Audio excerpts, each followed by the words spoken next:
চোখ দিয়ে কি আসলে মানুষের মনের কথা পড়া যায়? যদি পড়াও যায়, কতটুকু পড়া যায়?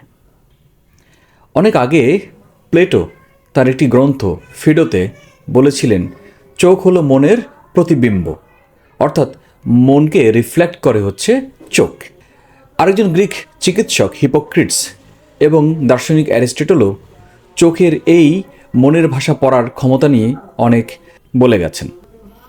যদি আমরা ধরে নিই চোখ মনের জানালা এবং চোখ দিয়ে মানুষের অন্তরের অনুভূতি আমরা পড়তে পারি, তাহলে আমরা চোখ দিয়ে মানুষের কতটুকু কি শতাংশ অনুভূতি পড়তে পারি?